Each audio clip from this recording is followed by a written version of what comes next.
And their little heads would hang down and just start walking through the slide and go, oh. It used to kill me when they ran off the field because they knew they were in trouble. And they do that little half run.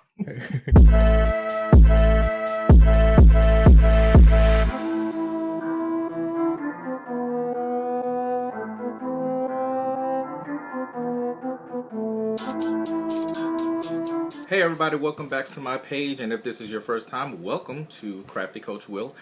Today I'm actually bringing on some good friends of mine. They are fellow coaches. One part about my channel is that I want to give some suggestions and tips to anybody out there who might be a budding young coach, who might be new to the coaching field, and would like some tips or some information based off of that. Now, these people that I'm going to be joined along with, they have a vast array of experience dealing in coaching with performing arts groups. So we're talking dancers, color guard, collegiate teams, high school teams, middle school teams, even young children.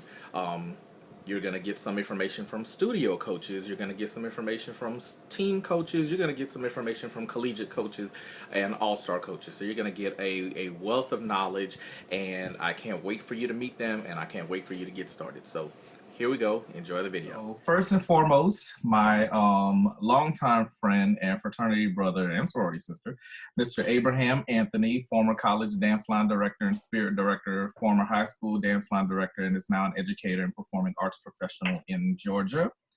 And I forgot about the time zone. My apologies.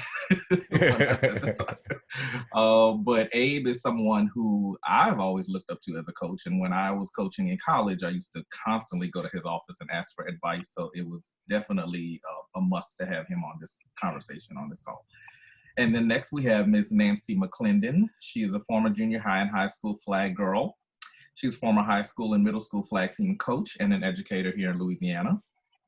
And my former colleague, my coworker, bestie, I have Mr. Derrick Redmond. He's a dance partner with me with a group called DNA, and he's also a studio dance instructor out in Dallas, Texas. Hey. And we've known each other, going on 6 years now? So a good bit of time. And then we have Miss Ashante Simmons, former junior high and high school color guard spinner, former member and section leader of the Demon Heat Color Guard at Northwestern State University, and she's an instructor and guard coach in Louisiana. Hi. So that is everyone. And we're just going to kick things off. The purpose of this panel discussion per se is basically I wanted to get everybody on to talk about just some of their coaching experiences. Everybody always asks me for tips and things about coaching, but like I tell people, I learn from those around me. Just as much as people say they learn from me, I also learn from other people. I'm never one to say I know it all. There's many times I do reach out to people and ask questions and ask for guidance. And I figured, what better way to give some coaching tips to some of our budding young coaches out there than for a couple of coaches to get together and talk about some things. Obviously, this topic can span many, many conversations, and probably we could sit on here for thousands of hours talking about everything. But I did narrow it down to some very hard-hitting topics that I did want to address. And each of you has a specific skill in answering those particular questions with the topic. So we're going to start with the first question. And the topic that this deals with is coaching kids today. And I want to start with Nancy. I knew you were going to do me first. So Nancy, what is one non-negotiable expectation that you have for your kids that you coach? One of my biggest thing is to not, to say no. I can't do that. That is a big thing. You have to try.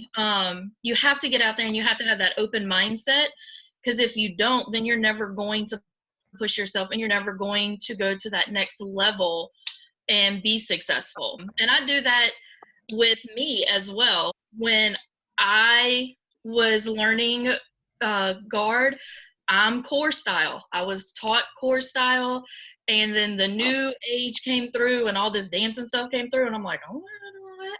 So I pushed myself, and I joined groups. I got with Will, and I was like, I gotta learn. This is the new way. I don't know how to do it, and if I want to train my team, I need to know how to do this. For me, it's academics, because you have to be academically eligible to get on the field anyway. So that's a non-thing for me because I cannot march with a hole on the field. I don't need a hole on the field. I need my whole guard there. Although I have alternate spots, I prefer not to use them if I don't have to. But if you get a spot on the guard, I expect you to keep your spot. Like, I expect you to do the same thing I did. I have expectations of you. So for me, it's grade. It's the biggest thing for me. Yeah, I just had to add on that because I teach. Well, I was the pom coach at Texas Tech for like a couple years, which is a whole different environment than where I am now. Now I'm at a performing arts studio, so it's like an elective to do that. And a lot of kids are required to take other things as well as be a part of the competition team. You know, we have a lot of hours that we have to put in. So my biggest thing is when you're with me, you're working from the time we start to the time we finish. You know what I mean? Work ethic is so big with me because I understand that people have so many things that they want to do and juggling schedules, and everybody's time is important. So when we're together from our time, I need you to be 100% there and give me 100% effort. We can work with that, and then from there we can go on to whatever we need to. But that's like the biggest thing. Don't come into a rehearsal and not be willing to work.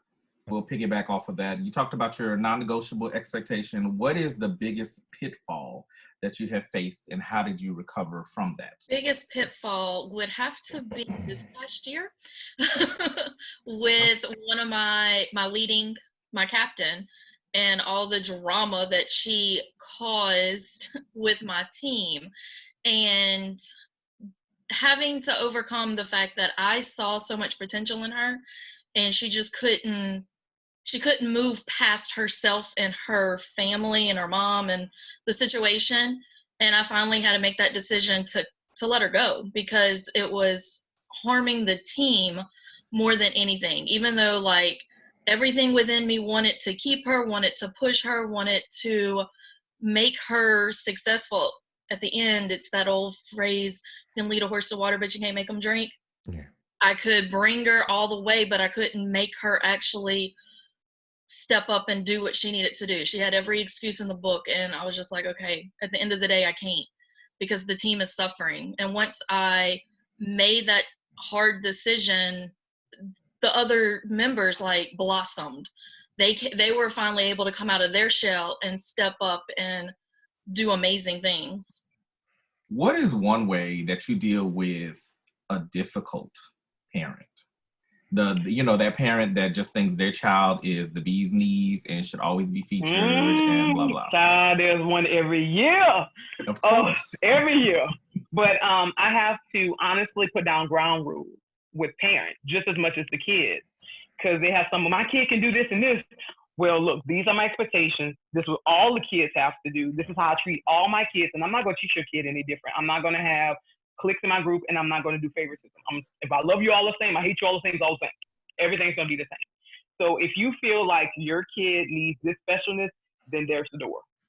That's kind of how I am after a while. I've tried to be nice. I've tried to talk it out to the parent. I've made sure I follow my chain of command, and me and the band director are on the same page, which is a big thing. If you and your band director are on the same page, then there's nothing that's going to happen down there in your group. You know what I'm saying? Mm-hmm. So for me, for that parent is 1, standing together with the band director, 2, making sure I have my expectations out, 3, they sign a contract with me.